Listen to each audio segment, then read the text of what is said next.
ये नहीं पढ़े। तो आज पॉलीजेनिक इनहेरिटेंस और मल्टीपल अलील्स और प्लीयोट्रॉपी देख लेते हैं। देखो मैं लाइन बना रहा हूं यहां पर, बल्कि लाइन नहीं बनाता फिर जगह कम पड़ जाती है। मैं पहले बात स्टार्ट करता हूं पॉलीजेनिक इनहेरिटेंस से। पॉलीजेनिक इनहेरिटेंस से, पॉलीजेनिक इनहेरिटेंस आपको क्या बताता है, पहले नाम पे जाओ तो समझ में आएगा। Poly means many, genic means genes, jeans.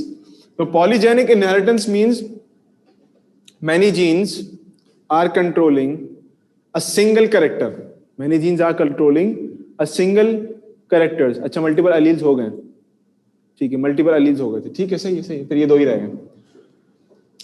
इसका मतलब ये हुआ कि आपके पास let suppose gene A, gene B, gene C and gene D, सारी की सारी जीन्स मिलके आपके पास एक करेक्टर को अगर अफेक्ट कर रही हैं, तो ये कंडीशन आपके पास क्या कहलाती है, पॉलीजेनिक इनहेरिटेंस।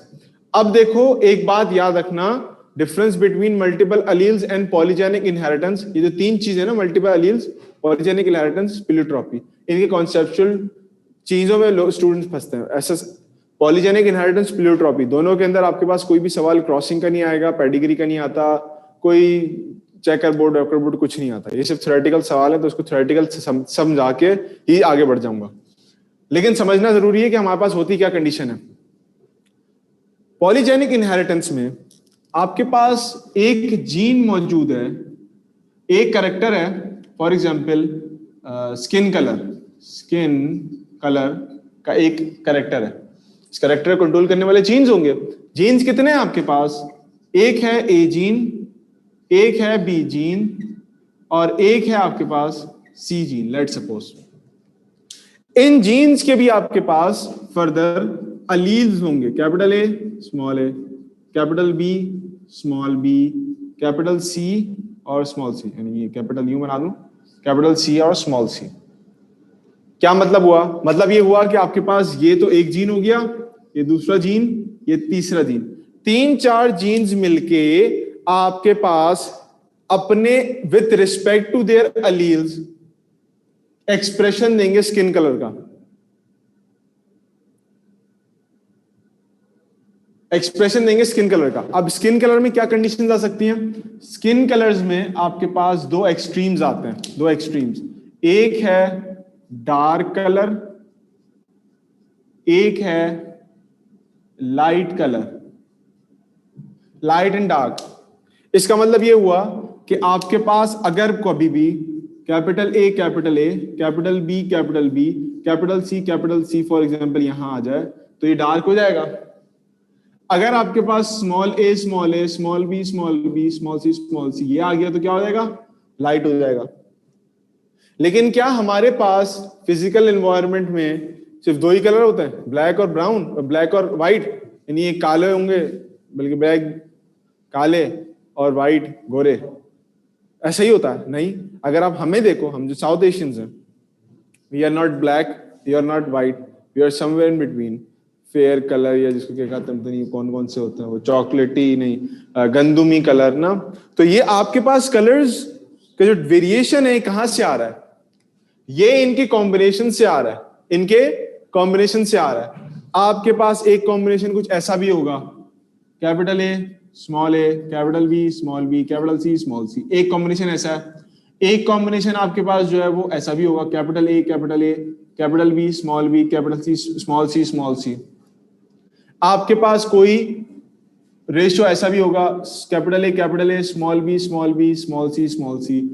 इनका शेड अगर आप देखो तो एक दूसरे से थोड़ा सा डिफरेंस होगा। ये आपके पास डार्क और लाइट के बीच में होगा, लेकिन समवेयर क्लोज टू डार्क। ये भी इसी की तरह का होगा, ये आपके पास ज्यादा लाइटर शेड का होगा, ठीक है ना। इसी तरीके से आपके पास एक शेड हो सकता है ऐसा भी हो कोई, capital A, capital B, capital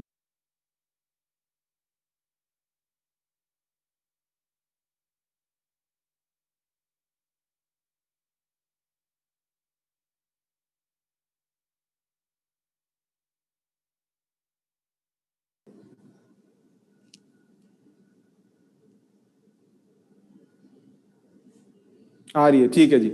अच्छा, तो मैं ये कह रहा था कि आपके पास ये डिफरेंट कॉम्बिनेशंस बन जाएंगे इन जीन्स के और इनके अलील्स की रेशोज से, इनके करीब आने से। जैसे एपिस्टेसिस में हम लोगों ने एक जीन का सप्रेसिव इफेक्ट देखा था एक दूसरी जीन के ऊपर, यहां पर हम क्या देख रहे हैं कि जीन्स मिलके किसी एक्सप्रेशन को या तो बढ़ा रही हैं या उसका कोई दूसरा एक्सप्रेशन लेके आ रही हैं, और जितनी अमाउंट है यानी जितना एडिटिव कंडीशन है किसी भी जीन की, किसी भी अलील की, उसके हिसाब से आपके पास वैसे ही एक्सप्रेशन आ रहा होगा। मेरी बात समझ में आ रही है? तो मैंने ये कहा कि हमारे पास ये जीन्स अपने अलील्स की बेसिस पे स्किन कलर को कंट्रोल कर रहे हैं। स्किन कलर दो फॉर्म्स में, या तो डार्क स्किन कलर है with this ratio, with this polygenic inheritance, और एक आपके पास लाइट कलर है विद दिस पॉलीजेनिक इनहेरिटेंस या विद दिस पॉलीजेनिक रेशियो। अब खाली ये दो कंडीशंस हमारे पास नहीं है, ये खाली दो ही कंडीशन हमारे पास नहीं है। हमारे पास डार्क और लाइट नहीं है कि काले हैं गोरे हैं, काले हैं गोरे हैं। हमारे बीच की वेरिएशन में है, जैसे हम है, हम क्या है, ना तो डार्क है ना लाइट है, बीच के हैं, गंदुमी जिसको हम बोलते हैं। तो हमारा रेशियो समवेयर यहां होगा या यहां होगा, ठीक है। ये कलर अगर आप देखो, ये कलर थोड़ा सा लाइटर शेड के करीब है, ये कलर आपके पास थोड़ा सा मीडियम है, ये कलर आपके पास डार्कर शेड के करीब है। तो जो वेरिएशंस आ रहे हैं ड्यू टू, ये जो वेरिएशन आ रहा है आपके पास ड्यू टू दीज जीन्स, इसको हम कहते हैं पॉलीजेनिक इनहेरिटेंस। अब यहां किसी ने एक चीज पॉइंट आउट की है, नाम नहीं देखा मैंने, कि सर कलर तो मेलानिन की वजह से आता है, तो मेलानिन कहां से आता है? सवाल ये है, तो कलर मेलानिन की वजह से आता है, ठीक है, कलर मेलानिन कहां से आता है?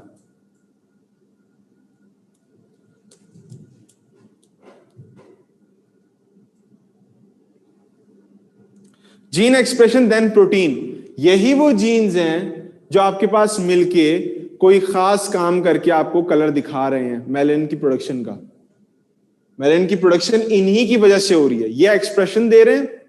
हो सकता है ये प्राइमरी एक्सप्रेसर्स हों, इनके बाद कोई और आगे जाके ये किसी मेलानिन की प्रोडक्शन की साइकिल को जनरेट करवाते हों, और उसके बाद आपके पास एक दूसरे जीन्स हो जो मेलानिन की प्रोडक्शन करवाता हो। लेकिन ये प्रिकर्सर्स हैं स्किन कलर को टोन देने के, चाहे डार्कर, चाहे लाइटर, चाहे मॉडरेट, चाहे इंटरमीडिएट, कोई सा भी टोन देने के ये जिम्मेदार है। ये कंडीशन आपके पास पॉलीजेनिक इनहेरिटेंस कहलाती है। Variation in genes, colour dark ही होगा, कलर डार्क ही होगा, कलर डार्क ही होगा, लेकिन इसमें आपके पास कंडीशंस बताई हुई मैंने, कंडीशंस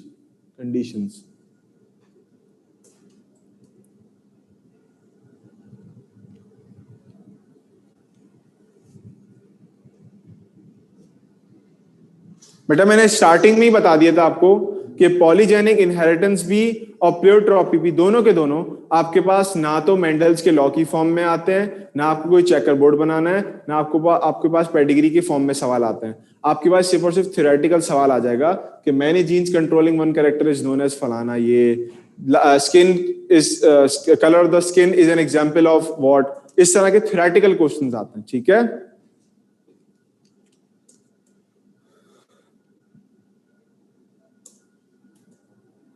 पॉलीट्रेट का मतलब ये कि मल्टीपल कैरेक्टर्स, उसको भी देखते हैं हम लोग आगे।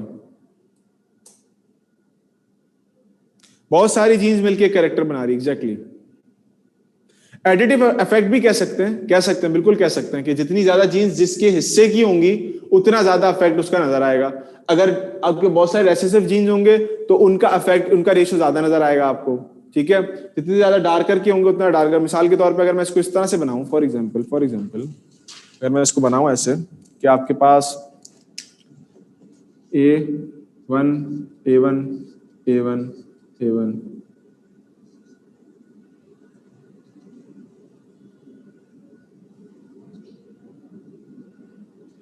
ये है। अब ये क्या है, डार्क कलर होगा। इसके अंदर अगर मैं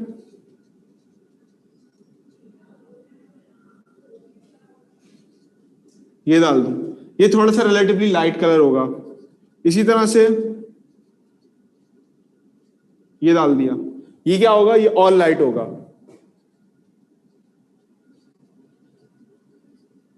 अब ये लाइटर शेड होगा लेकिन इतना लाइट नहीं होगा कि जितना सबसे ज्यादा लाइट वाला होगा।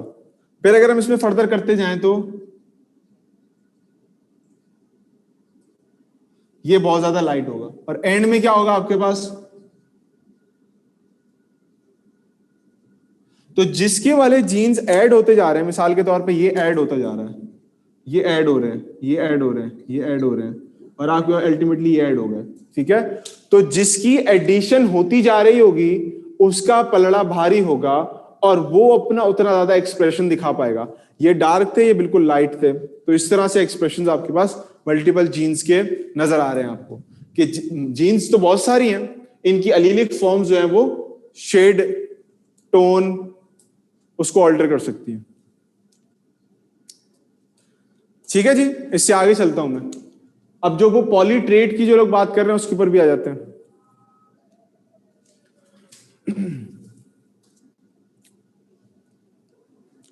पॉलीट्रेट की, ये तो था polygenic, multiple genes affecting an individual. इस साइड को मैं रहने दे रहा हूं अभी।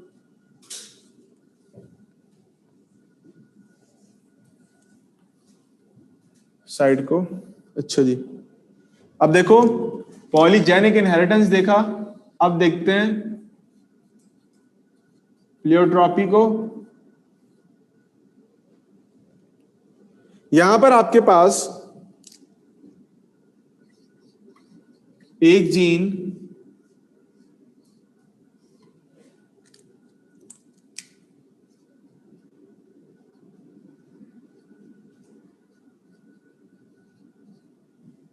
मल्टीपल कैरेक्टर्स को कंट्रोल कर रही है, एक जीन मल्टीपल कैरेक्टर्स को कंट्रोल कर रही है। Multiple characters, polytraits, poly characters controlled by one gene. यहां क्या था, multiple genes controlling single character, single trait, बिल्कुल opposite.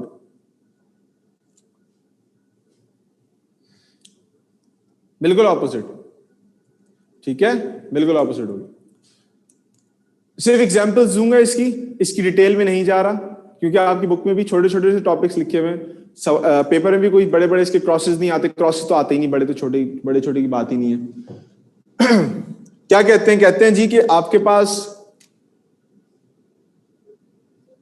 Gene of a cat is responsible for 3 different traits. यानी बिल्ली के एक जीन जो कि आपके पास वाइट फर, ब्लू आईज और डेफ, 3 चीजों को कंट्रोल, यानी हेयरिंग को कंट्रोल कर रहा है एक जीन, साथ ही साथ वो आई कलर के जीन को कंट्रोल कर रहा है, और साथ ही साथ वो आपके पास स्किन के कलर, या स्किन नहीं, फर के कलर को कंट्रोल कर रहा है। ये कंडीशन प्लियोट्रॉपी में देखने को मिलती है। तो प्लियोट्रॉपी के अंदर यूजुअली, अच्छा यहां पर कंडीशन में होता क्या है कि आपके पास व्हाइट और ब्लू, अगर ऐसी कोई कैट की जिसके अंदर व्हाइट फर और ब्लू आईज मौजूद है तो वो डेफ होती है। ये कंडीशन निकल आती है उसकी वजह से। तो सिर्फ समझाने का मकसद ये है कि आपके पास एक जीन कंट्रोल कर रहा है 3 डिफरेंट ट्रेड्स को, चाहे वो कंडीशन की फॉर्म में कंट्रोल हो रही है, जैसे यहां पर इन 2 की वजह से ये आ रहा है, या 3 इंडिविजुअल कैरेक्टर्स आपके पास कंट्रोल हो रहे हो, तो एक कंडीशन आपके पास प्लियोट्रॉपी ब्लड ग्रुप ओ में क्यों होगा, ए बी या ओ में क्यों होगा? ब्लड ग्रुपिंग की तो टाइप ही डिफरेंट है, वो तो मल्टीपल अलील्स की बात हो रही होती है वहां पर।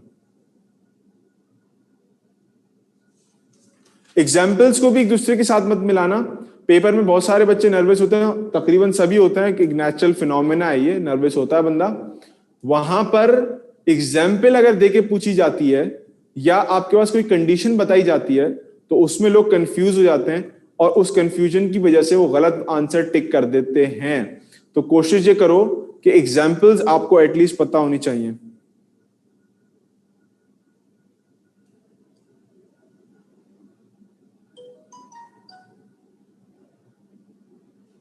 ब्लड ग्रुप कोडोमिनेंस की भी एग्जाम्पल नहीं है, ब्लड ग्रुप मल्टीपल अलील्स की एग्जाम्पल है। कोडोमिनेंस में आप लेके आ सकते हैं ए बी को, बट और होती भी है, ऐसा होता भी है, बट इसको मैं मासेस को यानी सारे लोगों को मैं इसके लिए जो है वो उनके लिए राय नहीं दूंगा मैं कि वो जो है इसको याद कर लें कि जी आपके पास कोडोमिनेंस की एज एन एग्जांपल ब्लड को याद करें। ब्लड की आप लोग सारे के सारे मल्टीपल एलील्स के रेफरेंस से याद रखें, क्योंकि फिर अगर इस तरह सवाल आता है तो आपके पास हाँ, तो मैं वही तो कह रहा हूं, ए और बी जो है आपके पास वो कोडोमिनेंस की ही एग्जांपल है, लेकिन मैं मासेस को ये बात एजुकेट नहीं कर सकता इस लेवल पे कि आप ब्लड ग्रुप को कोडोमिनेंस में भी याद रखें, क्योंकि यहाँ पर लोगों को जीन और अलील का डिफरेंस समझ नहीं आया, वो कहाँ लेते फिरेंगे कि मल्टीपल अलील और कोडोमिनेंस में एक सेम एग्जांपल आ गई। ठीक है, तो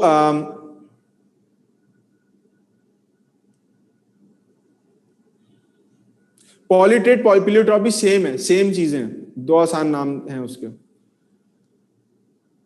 ये मैंने एग्जाम्पल्स में पढ़ा, मैंने कभी फिजिकली देखा नहीं है। जिनके पास बिल्लियां होंगी, किसी ने भी लिखा हुआ है कि हमारी तो नहीं है, किसी की वाइट फर है और ब्लू आइज है, लेकिन ये किताब में लिखा हुआ है आपकी एग्जाम्पल, और ये मैंने मल्टीपल 2-3 जगहों पे लिखी हुई देखी है। इसकी कहीं प्रैक्टिकल एग्जाम्पल नहीं देखी मैंने, इसलिए मैं इसकी तस्दीक नहीं कर सकता। हो सकता है एक कान से बहरी हो, या हो सकता है कम सुनाई देता हो उसको, आई डोंट नो, लेकिन ये वो चीज है कि जो कि मैंने बुक्स में देखी है, आपकी बुक में भी है और मैंने 2-3 और बुक्स में देखी, लेकिन प्रैक्टिकली कभी नहीं देखा, तो इसलिए मैं इसकी तस्दीक नहीं कर सकता। नहीं सॉरी, आंख से बहरी नहीं, कान से बहरी। अच्छा, तो ये दो चीजें आपके पास हैं। एक छोटी सी कंफ्यूजन में और क्लियर कर दूं related to polygenic inheritance and multiple alleles, कि कुछ लोग कंफ्यूज हो जाते हैं पॉलीजेनिक इनहेरिटेंस के कॉन्सेप्ट में और मल्टीपल अलील्स के कॉन्सेप्ट में। तो यहां मैं एक छोटी सी चीज बता दूं आपको कि आपके पास ए बी सी कंट्रोल कर रहे, अब इनके पास अपने अपने ए और इनके पास अपने अपने अलील्स मौजूद हैं, A small A, capital B small B, capital C small C. अगर आपके पास मल्टीपल जीन्स यानी कि दिस वन किसी कैरेक्टर को कंट्रोल करने में रोल प्ले करें, किसी कैरेक्टर को कंट्रोल करने में रोल प्ले करें, किसी कैरेक्टर को कंट्रोल करने में रोल प्ले करें, ये कंडीशन क्या कहलाती है? Polygenic inheritance. इसको पीआई लिख देता हूं यहां पर ताकि सबको समझ में भी आ जाए। Polygenic inheritance pi. अगर आपके पास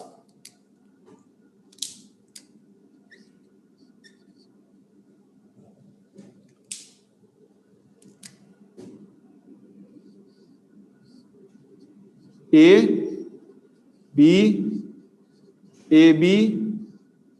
और ओ, अगर आपके पास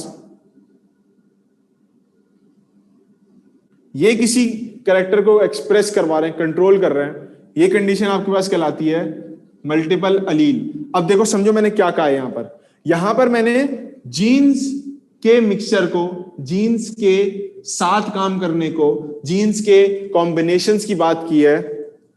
अलील्स तो यहां पर भी एक्सप्रेशन दे रही होंगी जो मैंने बनाया था, लेकिन असल जीन्स बहुत सारी मिलकर काम कर रही हैं। यहां एक ही जीन है जो 2 एंटीजन्स बना रही होगी। मैं इसको आसान करने के लिए यहां लिख दूं, एंटीजन जीन, एंटीजन बनाने वाली जीन आपके पास जो मल्टीपल अलील्स बनाने का की काबिलियत रखती है। ये मल्टीपल अलील्स जो आपके पास एक कैरेक्टर यानी ब्लड ग्रुप को कंट्रोल कर रहे हैं, इस कंडीशन को मल्टीपल अलील्स कहलाता है। इन शॉर्ट, मल्टीपल जीन्स की control polygenic inheritance, multiple alleles की कंट्रोल मल्टीपल अलील्स कहलाता है।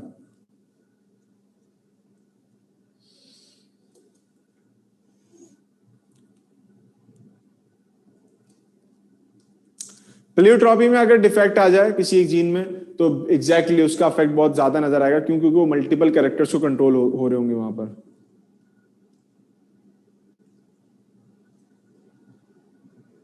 डोमिनेंट एपिसिस का रेशियो 1:2:1 है, नॉट 1:1 बल्कि 12:3:1, सॉरी 12:3:1 है, 12:2:1:1 नहीं है।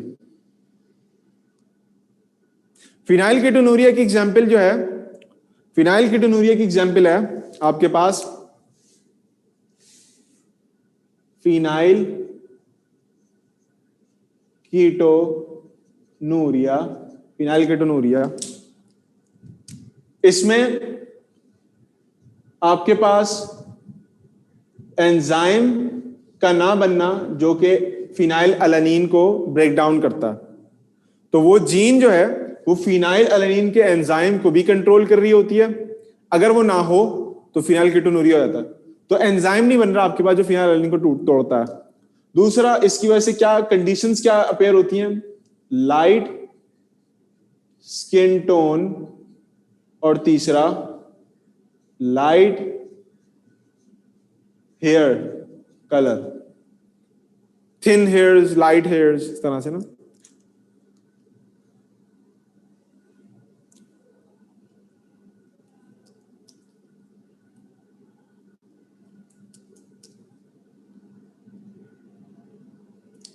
एपिस्टेसिस में फिजिकल भी और जेनेटिक दोनों, यानी फिनोटाइपिक भी और जीनोटाइपिक एक्सप्रेशंस दोनों ऑल्टर होते हैं। यानी व्हाइट कलर तो फिनोटाइप आ गया ना आपके पास, तो फिनोटाइप ऑल्टर हो गया, ब्लैक ब्राउन नहीं आ सके, व्हाइट आ गया, फिनोटाइप ऑल्टर हो गया।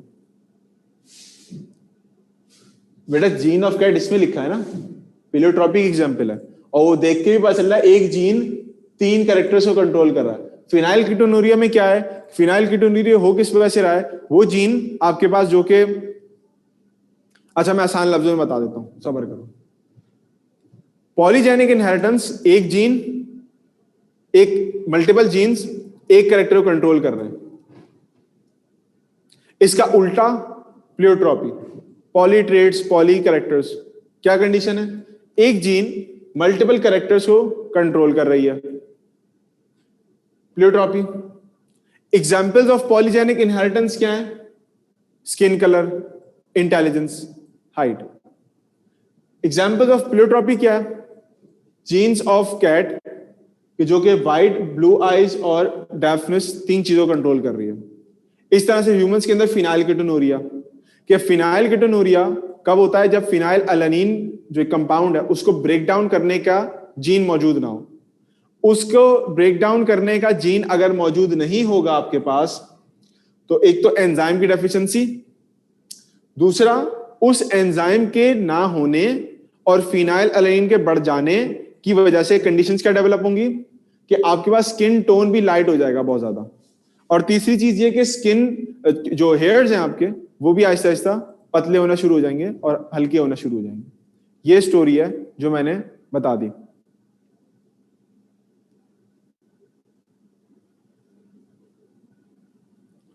ये तीनों चीजें एट द सेम टाइम है, ये भी at the same time. Pleiotropy में एक gene at the same time multiple genes को कंट्रोल कर रहा होता है।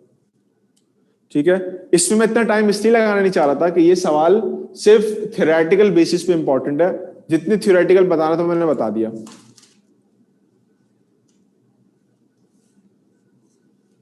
ठीक है, तो मैं इसको रिमूव कर रहा हूं, इससे फिर आगे चलते हैं। अच्छा, आपके पास बस थोड़े से टॉपिक्स रह गए ओवरऑल। अगर मैं देखूं कोर्स के जो मेरे पास है, तो इंशाल्लाह इसको कोशिश करेंगे कि जो आपकी टेस्ट डेट है उससे पहले 23 तारीख शायद है ना सितंबर की, जब आपका यहाँ पर टेस्ट होगा, उससे पहले इंशाल्लाह कवर कर लें। ठीक है, उस तक पेपर में, क्योंकि पहला ग्रैंड टेस्ट थोड़ा हल्का होता है as compare to the final comprehensive, तो उसमें हम लोग जो मेन बातें, क्रॉसेस वगैरह जो है, जो मेन इंपॉर्टेंट क्रॉसेस वगैरह है उसको देख लेंगे।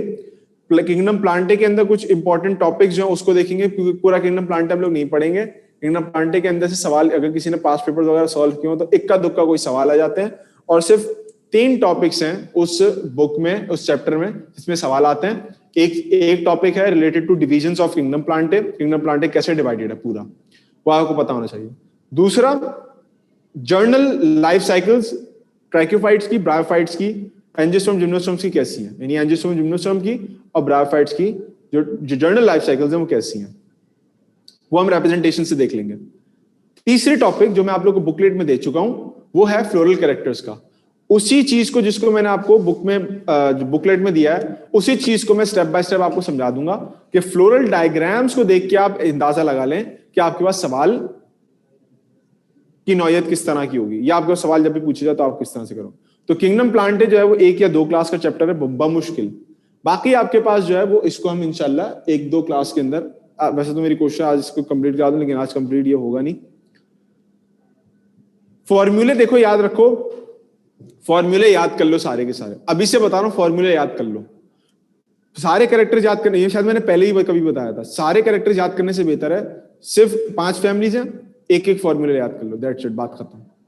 5-6 फैमिलीज हैं, फॉर्मूले याद कर लो, आपस में मिलते जुलते हैं। सिर्फ एक मुश्किल फॉर्मूला होगा आपके पास मोनोकॉट का, यानी ग्रासेस की फैमिलीज का, बाकी डायकॉट जितने भी हैं वो सारे आसान हैं, उनके सिर्फ फॉर्मूले याद रख लो, उसके ऊपर जो भी वर्ड लिखे हैं उनको याद रखने की जरूरत नहीं है। फॉर्मूले याद है, फ्लोरल कैरेक्टर याद है, फ्लोरल डायग्राम याद है, फ्लोरल डायग्राम से आप उनका बेसिक डिफरेंस याद रख सकते हो बस। फ्लोरल फॉर्मूले से तो उनका फॉर्मूला याद होगा ना, फला इतने पेटल, ये फलाना ढमकाना, ये सारी चीजें, फुला एंड फुला।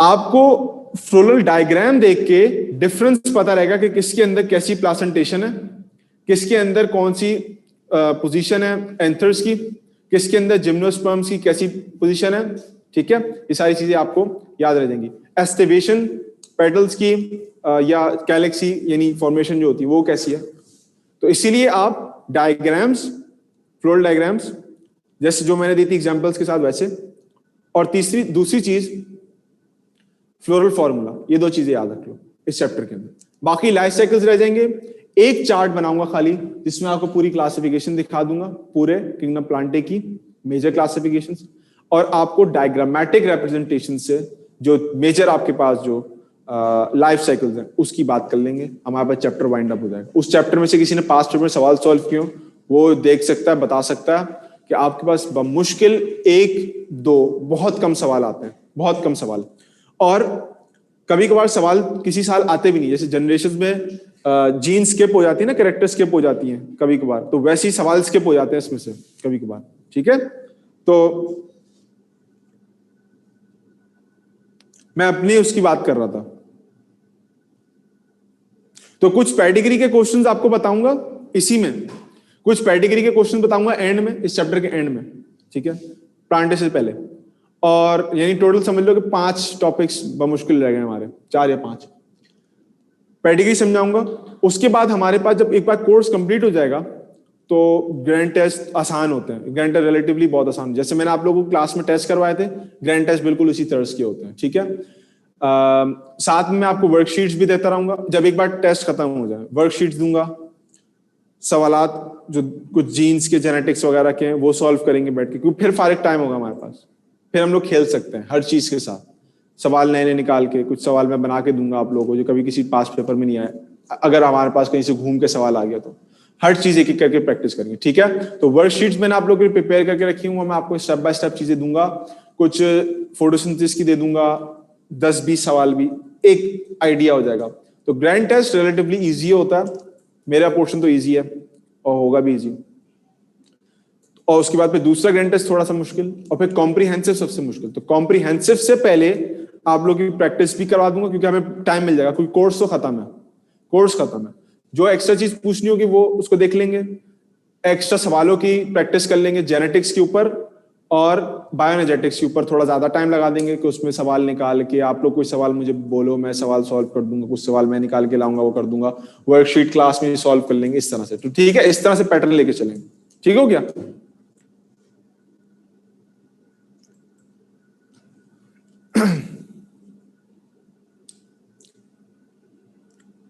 हाँ जी, रिक्वेस्ट करें, रिक्वेस्ट आई नहीं मेरे पास। जितने भी टेस्ट ग्रैंड टेस्ट होंगे, मुझे नहीं पता, लेकिन मैं कह रहा हूं कि ग्रैंड टेस्ट रिलेटिवली इजियर होगा एज कंपेयर टू कॉम्प्रिहेंसिव।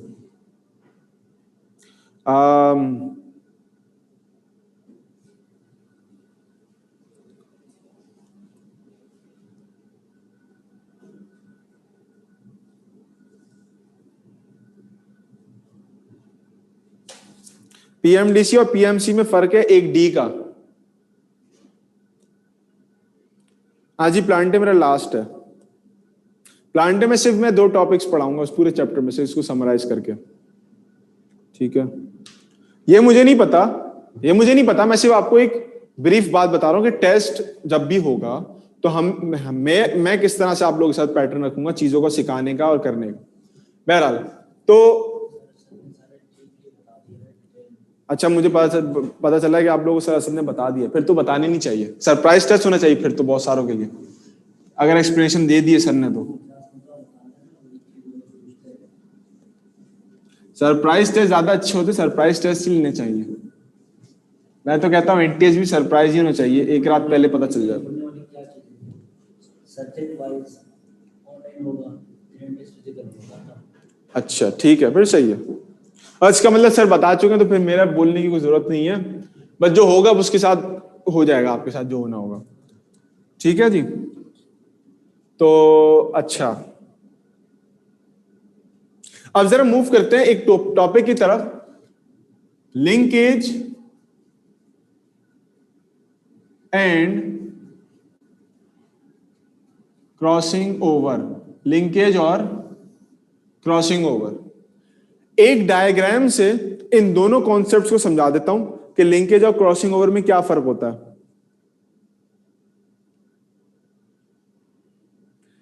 ठीक है। अच्छा देखो, हमारे पास एक दो होमोलोगस क्रोमोसोम्स हैं, दो होमोलोगस क्रोमोसोम्स हैं, एक ये रहा और एक ये रहा।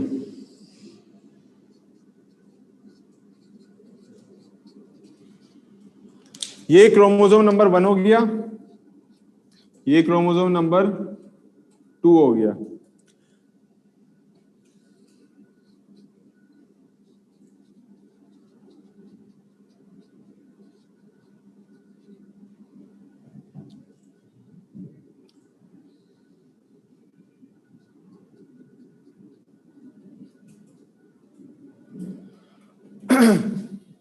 हमें पता है क्रॉसिंग ओवर बेसिकली क्या होता है। मियोसिस के दौरान होमोलोगस क्रोमोसोम्स करीब आना, सिनैप्सिस, बाइवेलेंट, टेट्रेड्स, उसके बाद फिर आपके पास डिप्लोटीन स्टेज के अंदर, डिप्लोटीन स्टेज के अंदर आपके पास जो है वो क्रॉसिंग ओवर का फिनोमेना। क्रॉसिंग ओवर में क्या है, कुछ genes, set of genes, segment एक जगह से निकल के दूसरे क्रोमोसोम के ऊपर चला जाए, उससे क्या होगा, वेरिएशन आएगी। ठीक है जी।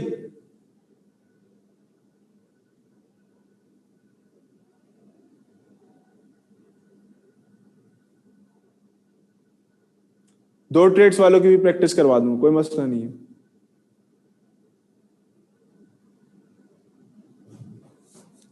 अच्छा, जिन लोगों के पास डोमिनेंट एपिस्टेसिस का रेशियो गलत आ, अच्छा मैं करवा दूंगा, सब करवा दूंगा। क्रॉसिंग ओवर, जो नॉर्मल क्रॉसिंग ओवर है, उसमें बेसिकली आपके साथ होता क्या है,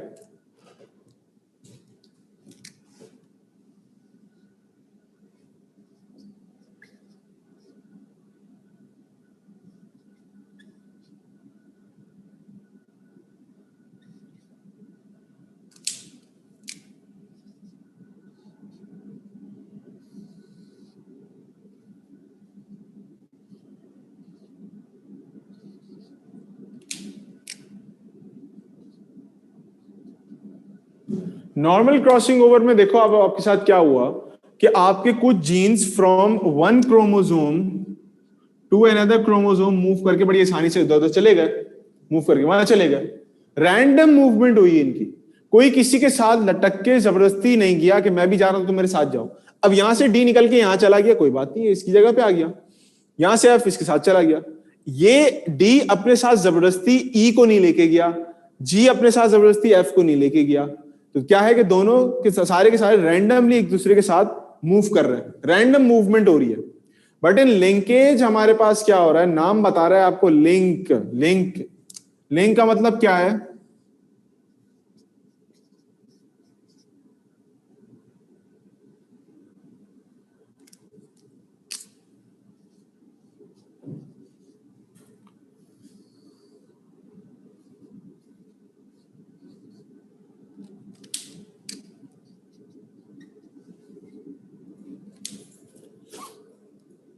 आप जरा देखो यहां पर आपके पास from chromosome number 1 to chromosome number 2, जब इस एफ ने मूव किया यहां से यहां, एफ ने मूव किया यहां से यहां, तो ये अपने साथ अपने बाकी के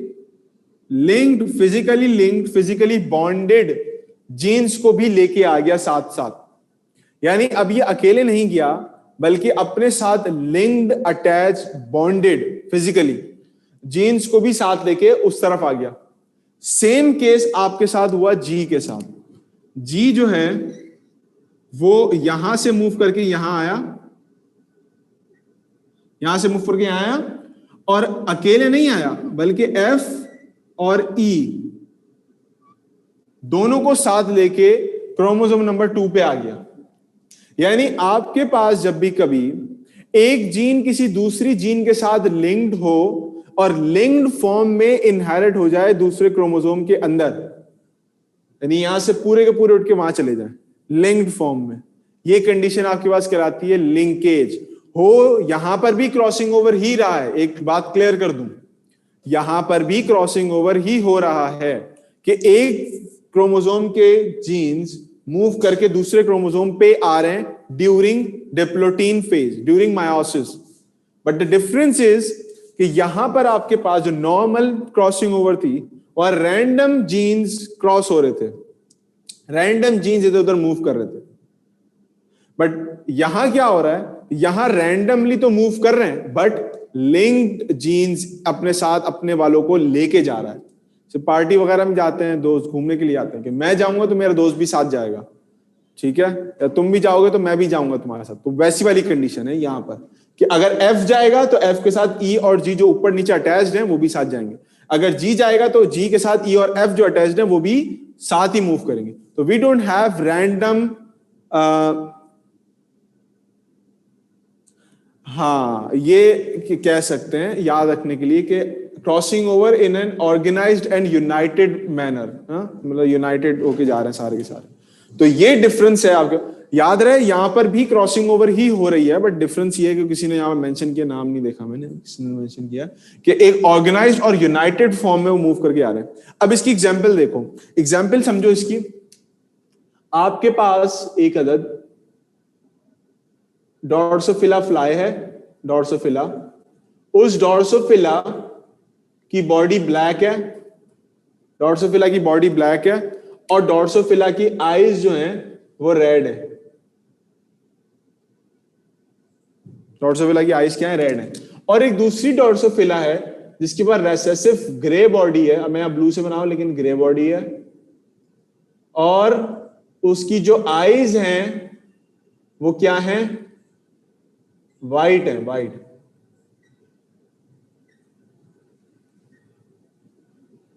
आईज क्या है, वाइट।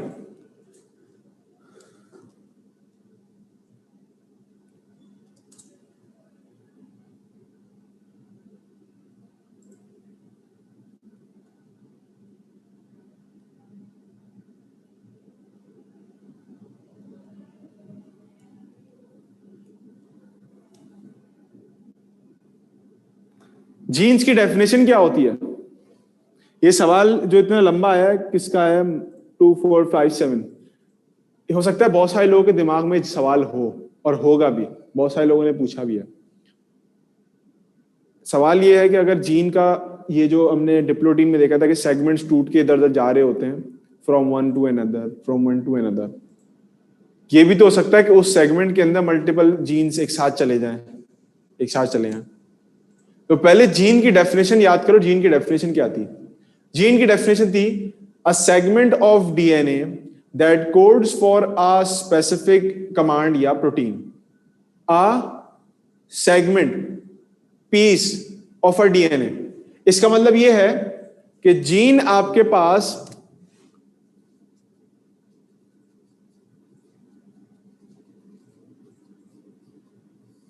ये है, तो वो जो आपने सेगमेंट टूटने की बात कही थी, जीन्स कभी भी ऐसे नहीं टूटते कि मिसाल के तौर पे 2 जीन साथ लगे हो तो वो आधे टूट के चले गए। मिसाल के तौर पे आपके पास एक जीन ये लगा हुआ है और इसके साथ ही आपके पास जो है वो एक जीन ये चल रहा है,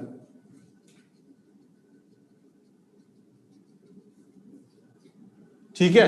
अब क्या हुआ, जब आपके पास मायोसिस हुई, इतना पोर्शन टूट के चला गया अलग, अब ये बेचारा क्या करेगा माजूर इस इतने से पीस के साथ जो उसका चला गया है वहां से? तो ऐसा नहीं होता।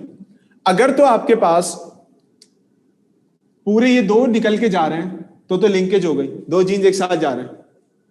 लेकिन सेगमेंट के टूट के मूव करने का पता नहीं है, मतलब नहीं है कि आपके पास आधे सेगमेंट मूव कर रहा हो, एक पूरा एक आधा, या आपके पास जो है वो जानबूझ के या अनजाने में 3-4 जीन्स एक साथ चले गए। 3-4 जीन्स की सॉर्टिंग अनजाने में होती ही नहीं है। उसके पीछे भी आज हमें पता चला है कि उसके पीछे भी बहुत सारे फैक्टर्स हैं जो जीन्स को ट्रांसपोर्ट करने में मदद देते हैं ड्यूरिंग मायोसिस। इसका मतलब ये कि अगर आपके पास रैंडम मूवमेंट हो रही है तो उसके पीछे भी कुछ खुफिया हाथ हैं, और अगर आपके पास लिंक्ड मूवमेंट हो रही है तो उसके पीछे भी खुफिया हाथ हैं। तो वो जो सेगमेंट की मूवमेंट का जिक्र है during meiosis in diplotene stage from one to another, वो ये सेगमेंट ऑफ जीन है, सेगमेंट ऑफ द डीएनए है। दो भी हो सकते हैं, एक भी हो सकता है, आधा नहीं हो सकता या डेढ़ नहीं हो सकता। ठीक है, तो आपके सवाल से 3-4 सवालों के जवाब दे दिए मैंने। मायोसिस में सेक्स लिंक्ड इनहेरिटेंस बिल्कुल हो सकती है, बिल्कुल हो सकती है।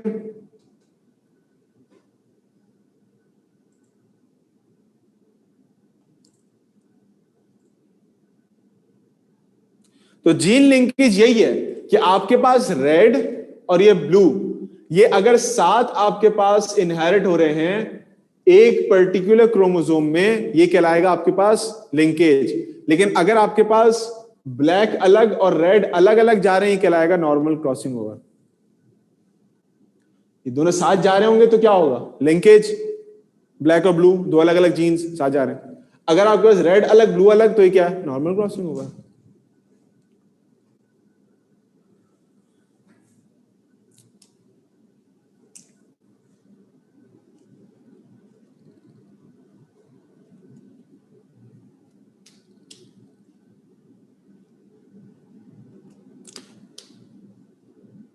ठीक है ना?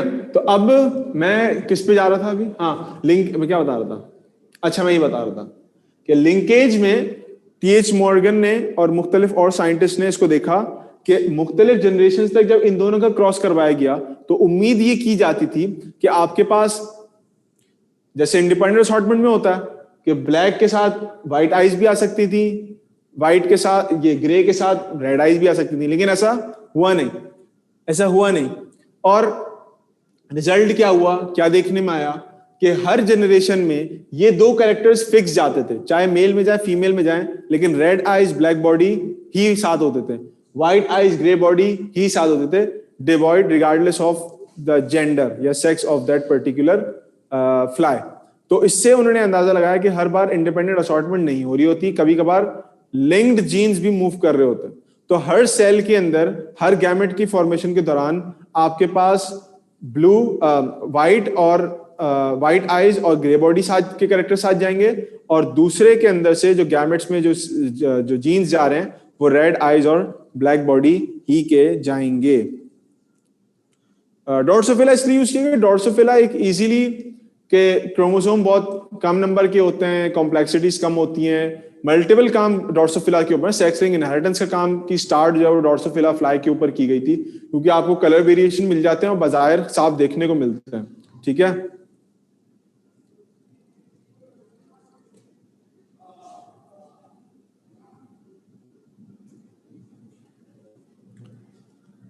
नहीं हम डिफ्रेंशिएट नहीं कर सकते, कुछ सूरतों में कर सकते हैं। Crossing, normal crossing over linkage के बीच में क्या मल्टीपल जनरेशन तक इनका क्रॉस करवाएं, क्योंकि देखो हमारे पास पॉसिबिलिटी भी तो है ना कि ब्लैक और रेड एक साथ आ जाए, पॉसिबिलिटी तो बनती है ना, इसकी पॉसिबिलिटी बनती है कि साथ में आ जाए F2 जनरेशन में। लेकिन जब मिल्टीपल जनरेशन तक ये चलाते हो तो आपको इसके सीक्वेंस से पता चलता है कि ये अगर नहीं हट रहा और ये भी अलग नहीं हो रहा, किसी भी सूरत में मल्टीपल ऑफस्प्रिंग्स प्रोड्यूस हो रहे हैं मल्टीपल जनरेशन में, लेकिन सीक्वेंस साथ यही है, black and red, grey and white, तो इसका मतलब है कि यहाँ लिंकेज हो रही है। इसी तरह से साइंटिस्ट ने भी पकड़ा था डॉर्सोफिला के अंदर जब प्रोसेस करवाए खुद ही से, तो पकड़ सकते हैं, लेकिन जनरेशंस तक आपको जो है वो कुछ जनरेशन चलानी पड़ेंगी ताकि पॉसिबिलिटीज जो है वो कम से कम, मतलब ज्यादा से ज्यादा पॉसिबिलिटीज आपके पास आ सकें, प्रोबेबिलिटीज लगाते हैं। ठीक है, तो आज की क्लास में यही रोक रहा हूं, फिर इंशाल्लाह नेक्स्ट क्लास में इसको कंटिन्यू करते हैं। नेक्स्ट क्लास में सेक्स लिंक्ड इनहेरिटेंस देखेंगे, पेडिग्री करेंगे, इसको एंड करेंगे। सेक्स लिंक्ड इनहेरिटेंस से भी समझाने का कुछ नहीं है, उसमें क्रॉसेस देखेंगे, पेडिग्री